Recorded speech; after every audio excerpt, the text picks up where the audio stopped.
विवेक जागृत असतो. सुशिक्षित असल्यानंतर माइंडमधून आवाज येत नाही, लक्षात घ्या. ज्याचा विवेक जागृत असतो त्याच्या माइंडमधून आवाज येतो की मी योग्य करतोय की अयोग्य करतोय. आणि म्हणून त्या राज्यघटनेमध्ये वापरलेला जो शब्द आहे की अनसाउंडनेस ऑफ माइंड, तुमच्या मेंदूमधून जर तुमचा आवाजच येत नसेल तर तुम्ही विवेकी नाही. आणि लोकशाहीमध्ये आणि ज्या राज्यामध्ये ज्या देशामध्ये लोकशाहीचं संविधान असतं त्या संविधानासाठी आणि त्या लोकशाहीसाठी एकच महत्त्वाची अट आहे, ती म्हणजे लोकांनी विवेकी असणं गरजेचं आहे. तरच या देशामध्ये लोकशाही राहू शकते. आणि या संविधानामध्ये जे तरतुदी आहेत त्या तरतुदीची अंमलबजावणी योग्य पद्धतीने केली जाऊ शकते. आणि तरच आपण या देशाला सुधारणा करू शकतो. आणि विषमतेमध्ये असलेला जो देश आहे त्या देशाला त्या समतेकडे आणून लोकांना एकमय करून आपण या देशामध्ये एक राष्ट्र निर्माण करू शकतो. ही ताकद आपल्या संविधानाची आहे. पण ते संविधान आपण समजून घेणं गरजेचं आहे आणि त्याची अंमलबजावणी करणं गरजेचं आहे आणि योग्य पद्धतीने करणं गरजेचं आहे. या ठिकाणी मला जो वेळ दिलेला होता वेळ जवळपास संपत आलेला आहे. तरी मला 5 मिनिटांमध्ये खूप जास्त केली आहे. पुन्हा एकदा मी आपल्या सर्वांचे आभार व्यक्त करतो. मला या ठिकाणी बरोबर माझा सन्मान केला आणि मला ऐकून घेतलं त्याबद्दल मी संयोजकांचे आणि कार्यक्रमाचे अध्यक्ष असलेले आदरणीय मार्गदर्शक गोळे सर या सगळ्यांचे आभार व्यक्त करतो आणि सोनकावडे सरांचं बरोबर सुरू असताना या परिसंवादाचे दुसरे वक्ते सन्माननीय ॲडव्होकेट बाबा सरदार, नावातच बाबा आहे, तर यांचंही उपस्थिती आहे. सरांना विनंती आहे की त्यांनी सत्काराचा स्वीकार करावा. सरांचा सत्कार करण्यासाठी मी श्री गोविंदजी खडकर यांना निमंत्रित करतो.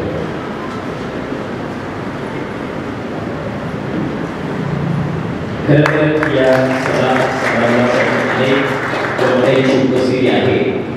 जे काम देशासाठी SR जनार्दन यांनी केले तेच काम या ठिकाणी अनेक मान्यवर करत आहेत. त्यांनी त्याचे ज्येष्ठ नाव आपल्यामध्ये आहे, ज्यांना सगळे बाबू म्हणतात. बाबूंची उपस्थिती आहे. बाबूंचा शब्द सोडणारे खूप खूप स्वागत. यानंतर मी ॲडव्होकेट बाबा सरदार सरांना विनंती करतो की त्यांनी आपलं मनोगत आमच्या समोर मांडावं.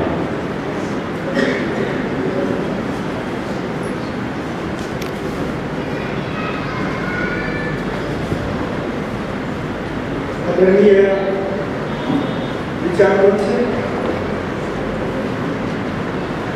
आणि ते जमलेले माझे सर्व बंधू आणि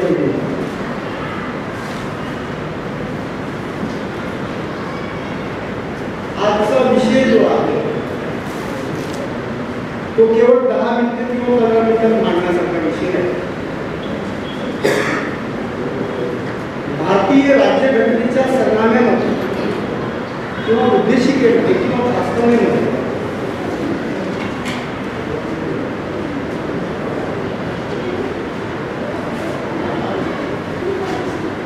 जी काही दिशा आपल्याला दिलेली आहे, म्हणून सांगितलं 10 मिनिटाला आपल्याला आवाज मंत्री महोदय सुद्धा येत आहे. मी सरांच्या सूचनेचा आदर करतो, कारण जे मंत्री आपल्याला लाभणार आहे ज्यांची आपण सगळे आपुलकीने वाट पाहण्याची,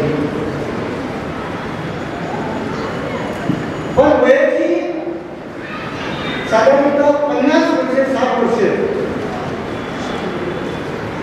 जी लोक सामाजिक कार्यात आहेत, शैक्षणिक कार्यात आहेत, त्या माणसांना सातत्याने राजकारण्यांचीच वाट पाहावी लागते. आणि हेच राजकारणी सोनकावडे सरांनी सांगितलं की आपल्याकडे लोकशाही जर आपल्याला जीवन ठेवायची असेल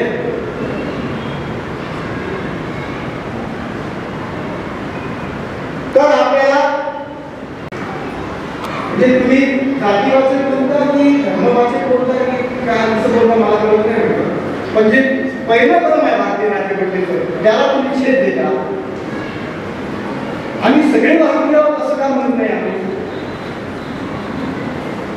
जोपर्यंत आम्ही सगळे भारतीय आहोत तोपर्यंत राष्ट्रवाद आपल्याला करता येणार नाही. आणि ज्या भीती जी भीती आपल्या महापुरुषांनी व्यक्त केलेली आहे आपल्या लक्षात, म्हणजे एक स्वातंत्र्य आहे, म्हणजे कर्तव्याच्या प्रती आपण किती जागरूक आहोत. चालू गोष्टी आपल्याला लक्षात येतात, त्याचा आपण खूप अनुभव केले. अशा अनेक गोष्टी आहेत ज्या आपण सांगते की मला सर्वांनी 10 मिनिटाचा वेळ द्या, मी 10 मिनिटात मला अटक असं समजतो आणि कृती झाली. थँक्यू.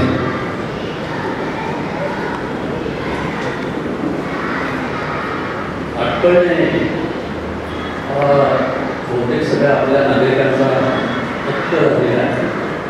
म्हणजे हप्ता येत नाही म्हणून आपण तात्पळलो, वेळेवर येत नाही म्हणून तात्पळलो, माझ्या वेळेवर होत नाही म्हणून तात्पळलो आणि स्वातंत्र्यासाठी तर तात्पळलो होतो.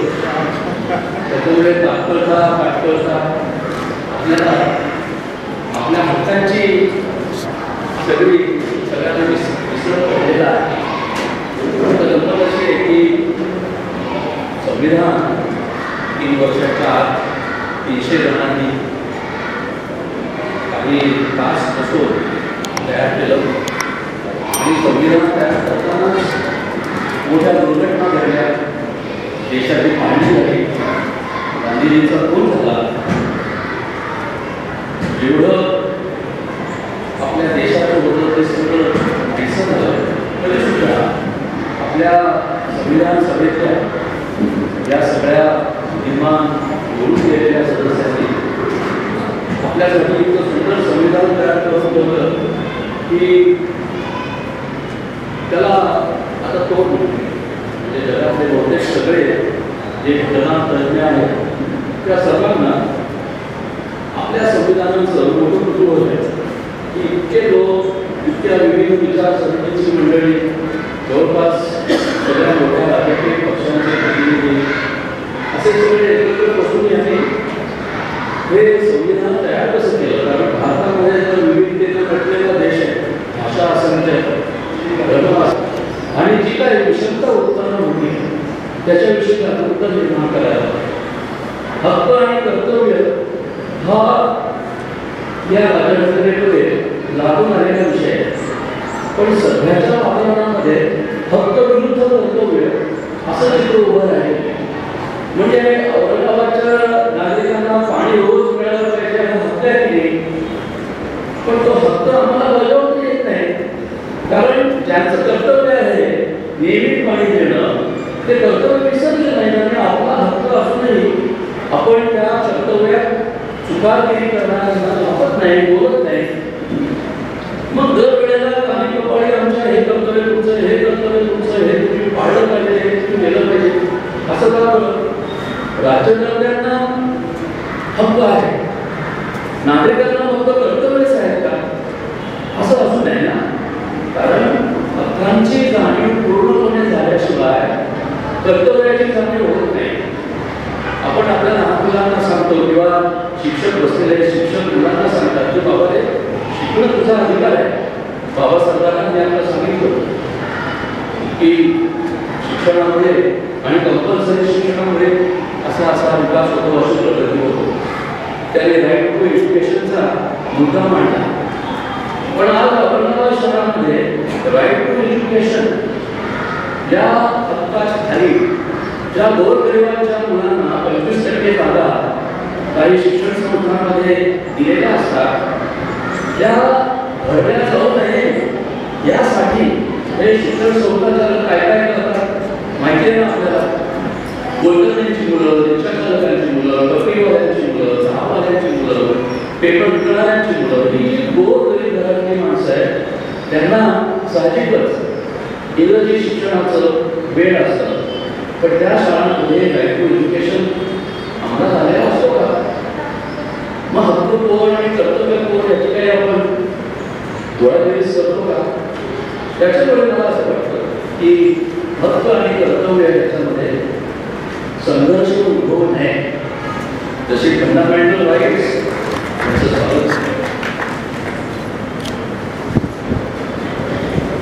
स्वागत आपलं चालू हो.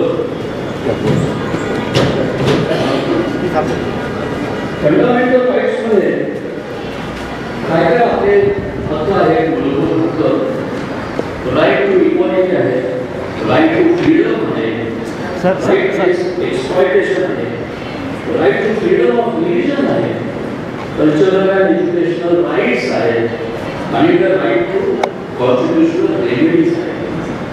तर एवढे सगळे हक्क बरोबर गेल्या 75 वर्षांमध्ये किती जणांना माहीत असते? जिल्हाधिकारी कार्यालयासमोर किंवा आयुक्तालयासमोर रोज शेकड्यानं शिष्टमंडळ येतात, निवेदनं येतात, लोक धरणं धरून बसतात, उपोषणाला बसतात, घेराव बांधतात आणि तिथे जिथे तहसील कार्यालय आणि जिल्हाधिकारी कार्यालय असतात तिथे तिथेही सर्व सरकारी कार्यालयांसमोर प्रचंड गर्दी भरलेली असते. लोकही असं निवेदनं घेऊन येतात, अधिकाऱ्यांपर्यंत पोहोचतात, न पोहोचतात, दर लागेपर्यंत तिथे थांबतात. तर अशा लोकांना आपण कर्तव्य काय सांगणार आहोत? त्यांचे हक्कच मानले गेलेले आहेत. त्याच्यामुळे कर्तव्याची शिकवणी देण्यापेक्षा हक्कांचा अधिकृत वर्ग जो आहे तो आपण या नागरिकांना अजून दिलेला नाही. मगाशी सोनकांबळे सरांनी कोबीच्या आणि राजाचं उदाहरण ठेवले गोष्ट सांगितली. त्यांनी जे काही पैसे दिले जात आहेत लाडक्या बहिणींना त्याचा अप्रत्यक्षपणे उल्लेख केला. तर तो हक्क आहे तर कर्तव्य आहे. महिलेला इतके रुपये मिळणं हे हक्क आहे तर कर्तव्य आहे. संविधानानुसार त्याची व्याख्या कोणी केली आहे का फक्त निवडणुका मतदान याच्यासाठी केली आहे? आणि मग एखाद्या व्यक्तीला जर मला हे पोट भरायला काही नाही हाताशी काम मलाही सरकारनं द्यावं असं म्हटलं तर मला वाटतं या गोष्टींचाही आपण हक्क आणि कर्तव्य याच्यामध्ये विचार करायला पाहिजे. हक्क हे नेहमी राज्यकर्त्यांच्या विरोधात असतात, कर्तव्य ही राज्यकर्त्यांच्या बाजूने असतात. कारण राज्यकर्त्यांना समाज असं सुरळीत इकडे तिकडे न होणारा, आपलं काम चोख बजावणारा, अजिबात तक्रार न करणारा असा नागरिक हवा असतो. आणि नागरिकांना राज्यकर्ता असा हवा असतो की तो नागरिकांचे जास्तीत जास्त हक्क पुरवेल, वाटल्यास अधिक हक्क त्यांच्यासाठी निर्माण करेल आणि त्यांचा संतोष बघेल. कारण हा हक्कांचा आणि कर्तव्यांचा झगडा आपल्या आणि सोनकांबळे आणि बाबांनी जो उल्लेख केला त्या विषमतेची हानी व्हावी, नष्ट व्हावं म्हणून केलेलं आहे. त्याच्यामुळे मला असं सुचवायचं आहे की ग्रंथपालांनी राज्यघटनेची प्रत ठळकपणे त्यांच्या ग्रंथालयात ठेवावी. जितकी तरुण मुलं, विद्यार्थी, नागरिक येतील त्यांना जरी क्लिष्ट वाटली, जरी किचकट वाटली, जरी वकिली भाषेची वाटली तरी सुद्धा ती संविधानाची प्रत वाचायला बाध्य करा. संविधानाची जाणीव जवळ होईल तोवरच हक्क आणि म्हणजे संविधानाची जाणीव जितकी प्रखर होईल तितकीच प्रखर जाणीव हक्क आणि कर्तव्यांची होईल अशी अपेक्षा या ग्रंथपालांच्या आणि या जिल्हा ग्रंथालयाच्या संचालकांकडून आकारांकडून करतो आणि हे माझं अध्यक्ष भाषण संपवतो. तिसरे वक्ते ऋषिकेश कांबळे अजून तरी आलेले नाही, समजा ते 1 वाजेपर्यंत आले तर आपण त्यांना संधी देऊया. नमस्कार. खूप खूप धन्यवाद सर, आपल्या अभ्यास पूर्ण बनवल्याबद्दल. नुकतेच आपल्यामध्ये महाराष्ट्र राज्याचे सन्माननीय मंत्री महोदय जे आपल्या छत्रपती संभाजीनगर पूर्व विधानसभा मतदारसंघाचे प्रतिनिधित्व करत आहे, सन्माननीय अतुलजी सावे साहेब उपस्थित झाले आहे. हे आपल्या सर्वांचं भाग्य आहे. मी सर्वांना विनंती करते का टाळ्यांच्या कडकडाटामध्ये साहेबांनी मागच्या जवळपास 11-12 वर्षापासून हा जो आपण उपक्रम महाराष्ट्र शासनाचा राबवतो त्यामध्ये साहेब गिरारीने आपला सहभाग नोंदवला, मार्गदर्शन असतं आणि कृतीयुक्त सहभाग हा साहेबांचा असतो. ही गोष्ट आपल्यासाठी खूप महत्त्वाची आहे. दरवर्षी साहेब भेट देतात, आवर्जून विचारतात, काही कमी अधिक असेल तर हक्कानं सांगतात. असे लोकप्रतिनिधी आपल्याला लाभले ही गोष्ट आपल्यासाठी आनंदाची आहे. आणि सगळ्यात महत्त्वाची आनंदाची गोष्ट आहे की महाराष्ट्र राज्याच्या केंद्रीय मंत्रीपदी साहेब आहे. ही गोष्ट आपल्यासाठी खूप महत्त्वाची आहे आणि हाही आपल्यासाठी एक सौभाग्याचा क्षण आहे. या कार्यक्रमासाठी साहेबांनी वेळ काढून व्यस्ततेमधून जो वेळ दिलाय त्याबद्दल मी साहेबांचे आभार स्वागत करतो आणि साहेबांना विनंती करतो की आपण आमचा सत्कार स्वीकार करावा. साहेबांचा सत्कार करण्यासाठी मी सन्माननीय सुभाषजी साबळे साहेब जिल्हा ग्रंथालय अधिकारी यांना एकत्रित करतो की त्यांनी शॉर्ट ग्रंथ देऊन साहेबांचा आदर सत्कार करावा. साहेबांचा सत्कार होत असताना आपण टाळ्यांचा प्रतिसाद असू द्या, कारण प्रतिसाद द्या आणि आपल्या शाळा हे दाखवते की साहेबांचं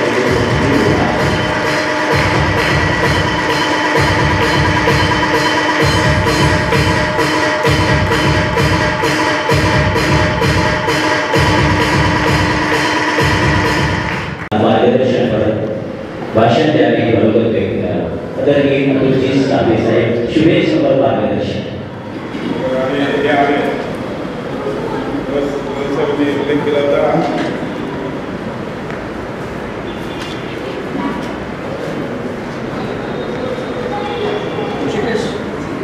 सिद्धेश कांबळे साहेब तुमचं इथे वरती वाट बघताय.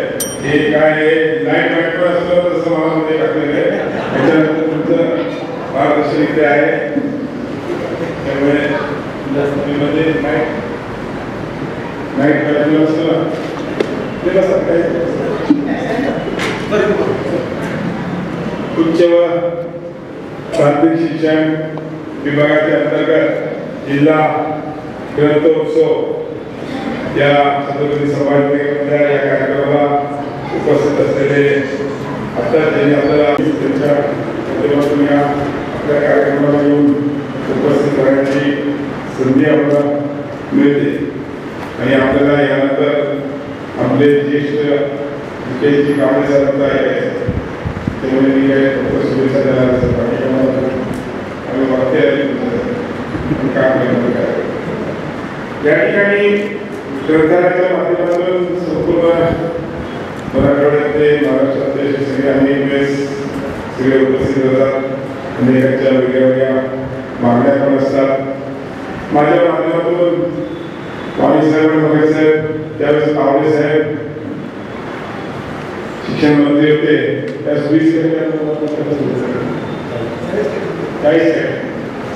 मी प्रयत्न केला आहे. आमदार भांडून त्यावेळेस 40% अनुदान सुरू झालं. दुसरं पण आता जाहीर झाल्याबद्दल आले नाही.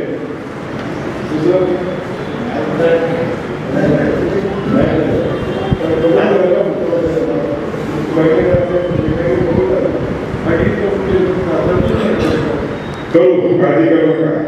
थोडस जरा काही गोष्टी आहेत त्याच्यामध्ये नक्कीच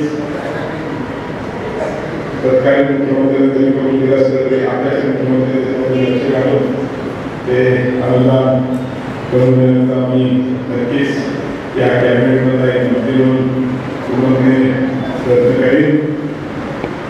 या ठिकाणी मलाही म्हणजे ग्रंथालयाचे अनेक प्रॉब्लेम्स आहेत. अनेक ग्रंथालयात जायची संधी मिळते. आमच्या जीवनामध्येच आमचे इकडे अनेक अडचणींचा मला केला. माझ्याकडे त्याच्यामध्ये लक्ष घालून जे काही सोडवायचं तो प्रयत्न करतो. त्या ठिकाणी मगर साहेब पण नेहमी मला भेटतात. त्यांनी आपल्या विषयावर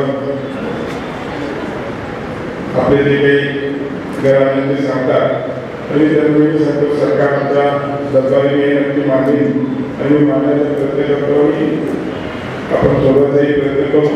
या ठिकाणी आपण एवढंच शब्द देईन की मान्य देवेंद्र नेतृत्वात सरकार माननीय एकनाथ शिंदे साहेब माननीय अजितदादा पवार असतील हे पॉझिटिव्ह आहे. हे प्रत्येकाच्या याला विचार करून काम करणारं सरकार आहे. आणि आताच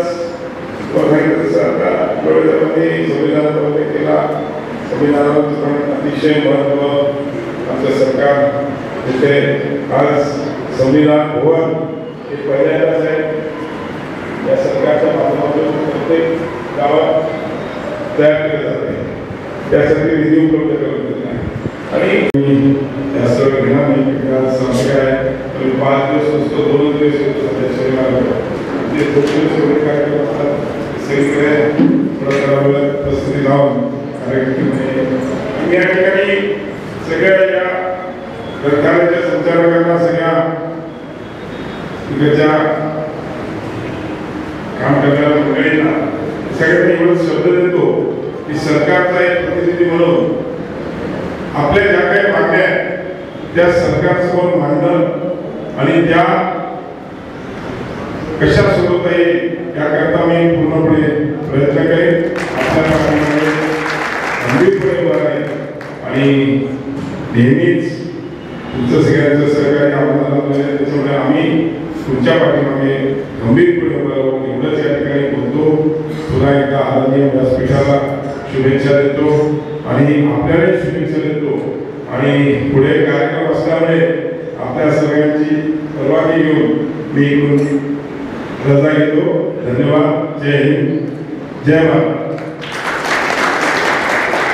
असे आमचे गुरु मार्गदर्शक मित्र सन्माननीय डॉक्टर ऋषिकेश कांबळे सरांना विनंती आहे की आपण सत्काराचा स्वीकार करावा. सरांचा सत्कार करण्यासाठी मी दीपक काळे साहेबांना निमंत्रित करतो.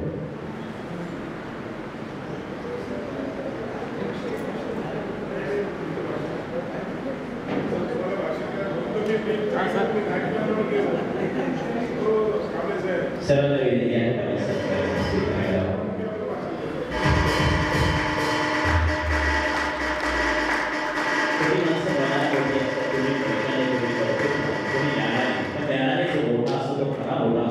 असेच ज्ञानाचा सागर किंवा आपल्या ज्ञानातून आपल्या एक वेगळी ओळख निर्माण करणारे सन्माननीय ऋषिकेश कांबळे सरांना विनंती करतो की त्यांनी आपलं मनोगत आपल्या समोर ठेवावे. साहेबांचे खूप खूप आभार.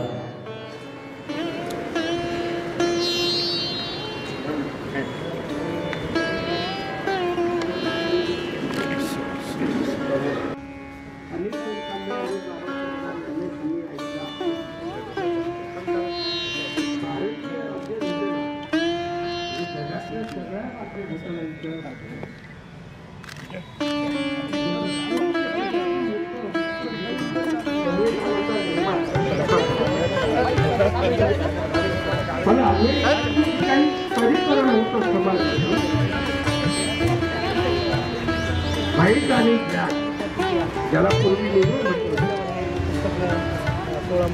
हा भेदभाव सुद्धा निवडून शकलेला आहे. हे 19व्या शतकाच्या मध्यापर्यंत आपल्याकडे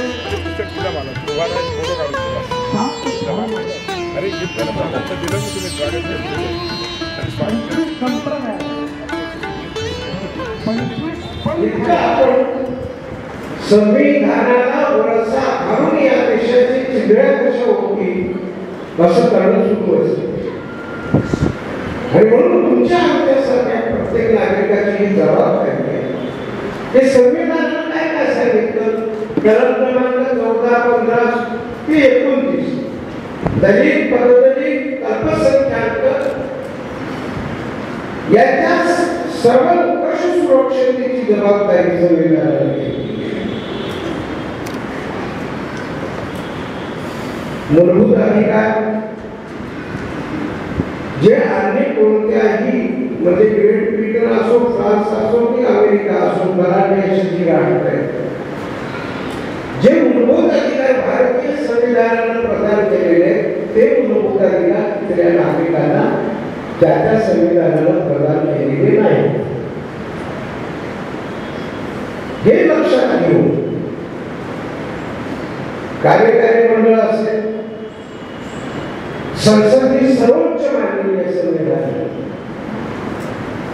कायदे केले जातील आणि बाबासाहेब आंबेडकरांनी तरतूद केली होती 340 मध्ये की पुढच्या काळामध्ये भिन्न भिन्न समाजस्थ त्यांच्या अस्तित्वाची जाणीव म्हणून हालचाल करायला लागतील आणि अशा वेळी संविधानामध्ये अशा दुर्बळ वर्गांसाठी म्हणजे तो कोणताही असो दरवर्षी जिल्हा ग्रंथालय असा एक ग्रंथोत्सव या शहरवासियांसाठी आयोजित करत असतं. त्याच्यामुळे अनेक ग्रंथ विक्रेत्यांना आपले ग्रंथ कोणते आहेत हे शहरातल्या वाचकांसाठी सांगता येतं आणि शहरातल्या वाचकांना सुद्धा एके ठिकाणी जे काही नवीन ग्रंथ आले असतील ते पाहता येतात. प्रत्येकाला दुकानात जाणं, दुकानात चालता येणं असं शक्य नसतं, पण असं प्रदर्शन आयोजित केलं तर त्याचा खूप फायदा होतो आणि त्यानिमित्ताने 2 दिवस हे सर्व कार्यकर्ते छानपैकी बौद्धिक मेजवानी इथे आयोजित करतात. त्याच्यात परिसंवाद असतात, काव्यवाचन असतं, कथाकथन असतं. त्याच्यामुळे असं एक सर्वांगीण रूप इथल्या जिल्हा ग्रंथालयानं या ग्रंथोत्सवाला रूप आणून दिलेलं आहे. त्यांचं मी अभिनंदन करतो आणि यापुढेही असेच भरगच्च आणि चांगले कार्यक्रम आयोजित करण्याबद्दल त्यांना मी शुभेच्छा देतो. नवीन पिढीला या ग्रंथोत्सवानिमित्त काय संदेश देणार आहे? नवीन पिढीने ग्रंथ वाचले पाहिजे. नवीन पिढी ग्रंथ वाचते, ती सतत मोबाईलमध्ये डोके घालते असं काही नसतं. ज्यांना आपल्या ज्ञानाची भूक भागवायची आहे त्यांना कागदावरच ती भागली जाते हे माहिती आहे, काचेवर नाही. काच आणि कागद यांचा संघर्ष आज उद्भवलेला असला तरी कागदच जिंकणार आहे हे त्यांनाही माहीत झालेलं आहे. त्याच्यामुळे ते ग्रंथांकडे वळतील अशी माझी सार्थ अपेक्षा आहे.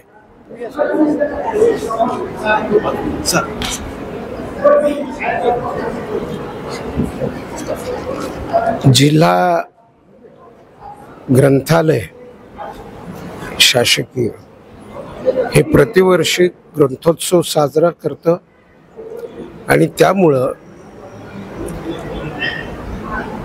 वाचकांची जी भूक आहे ती भूक भागवण्याचं काम या निमित्तानं केलं जातं.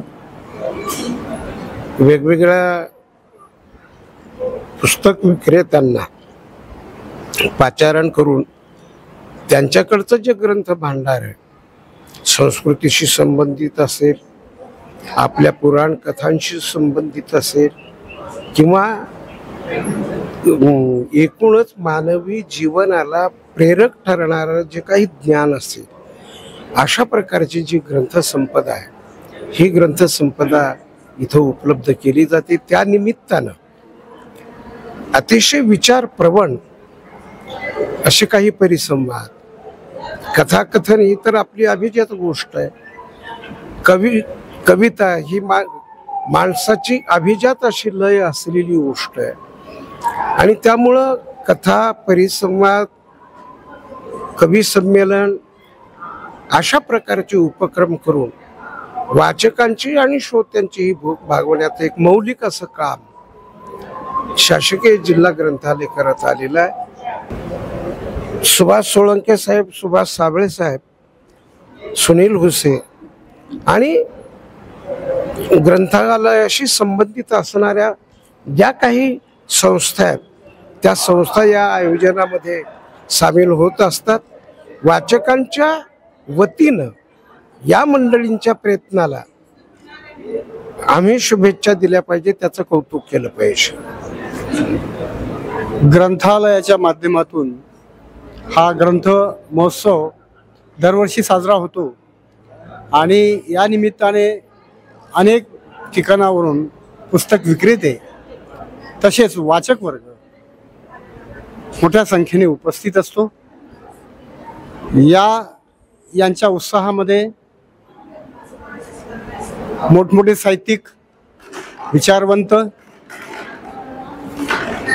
त्यांना इथं पाचारण केलं जाते, इथे संगोष्ठी भरवल्या जातात आणि आजच्या प्रसंगी भारतीय राज्यघटनेवर भारतीयांचे हक्क आणि कर्तव्य या महत्त्वाच्या विषयावर आज आम्हा 3 लोकांना इथं पाचारण करण्यात आलं. डॉक्टर ऋषिकेश कांबळे प्रामुख्याने इथे हजर झाले. सोनकांबळे सर आणि मी ॲडव्होकेट बाबा सरदार आम्ही भारतीय राज्यघटनेच्या अनुषंगाने भारतीय लोकांचे कर्तव्य व त्यांना मिळणारे हक्क याविषयी आम्ही विश्लेषण केलं आणि त्यावर अनेकांनी आपले प्रश्न उत्तरही विचारले. आम्ही त्याचे समर्पक उत्तरही त्यांना दिलेत. आणि या संगोष्ठीमध्ये अत्यंत महत्त्वाची बाब चर्चेला येणे हे सातत्याने अपेक्षित आहे आणि भारतीय राज्यघटनेवर दरवर्षी एक तरी परिसंवाद घ्यावा अशी एक अपेक्षा व्यक्त करतो. आणि या संयोजकांना आयोजकांना मी पुढील वाटचालीसाठी शुभेच्छा व्यक्त करतो. धन्यवाद. महाराष्ट्र राज्य सांस्कृतिक धोरण 2010 अंतर्गत प्रत्येक जिल्ह्याला आपण ग्रंथोत्सव हा साजरा करत असतो. त्याचा उद्देश हा आहे की विविध प्रकारचे ग्रंथ आपल्याला एकाच ठिकाणी वाचायला मिळतात. यामध्ये शासकीय प्रकाशनं असतात. बऱ्याच जिल्ह्यामध्ये की आपल्याला तिथं ग्रंथांची दुकाने कमी प्रमाणात असतात. एकाच ठिकाणी कशी काय आपल्याला या ग्रंथांची उपलब्धता होईल आणि वाचकांना ती मेजवानी मिळेल हा एक उद्देश याच्यामध्ये असतो. या अंतर्गत आपण हा 2 दिवसीय ग्रंथोत्सव आपण आयोजित केलेला आहे. पहिल्या दिवशी हा आपण ग्रंथदिंडीने सुरुवात केलेली आहे. ग्रंथदिंडीमुळं वाचन संस्कृतीचा प्रचार प्रसार आणि एक माहोल तयार होतो की सर्वांना कळतं की या ठिकाणी काय आहे, याचा उद्देश काय आहे. त्यानंतर आपण उद्घाटन सत्रामध्ये माननीय जिल्हाधिकारी महोदय श्री दिलीप स्वामी सर यांच्या हस्ते उद्घाटन करण्यात आलं आणि या कार्यक्रमाचे अध्यक्ष मराठी विभाग प्रमुख श्रीयुत दासू वैद्य सर हे होते. त्यानंतर आपला दुसरा परिसंवाद होता की मराठी भाषेच्या विकासात ग्रंथालयांचे योगदान हा एक परिसंवाद सादर केला होता आपण. त्याच्यानंतर काव्य वाचनही आपण सादर केलं होते या ठिकाणी. यामध्ये विविध प्रकारचे कवी, हास्य कवी या ठिकाणी त्यांनी आपल्या कविता सादर केल्या. तसेच आज हा दुसरा दिवस आहे. यामध्येही आपण एक परिसंवाद आयोजित केला होता. यामध्ये आपले डोळे सर हे कार्यक्रमाचे अध्यक्ष होते. या कार्यक्रमाचा जो परिसंवाद जो होता भारतीय संविधान हक्क आणि कर्तव्य हा आयोजित करण्यात आला होता. आता दुपारच्या सत्रामध्ये कथाकथनाचा कार्यक्रम आहे आणि त्या संध्याकाळी 4 वाजता समारोप समारंभ आहे. धन्यवाद.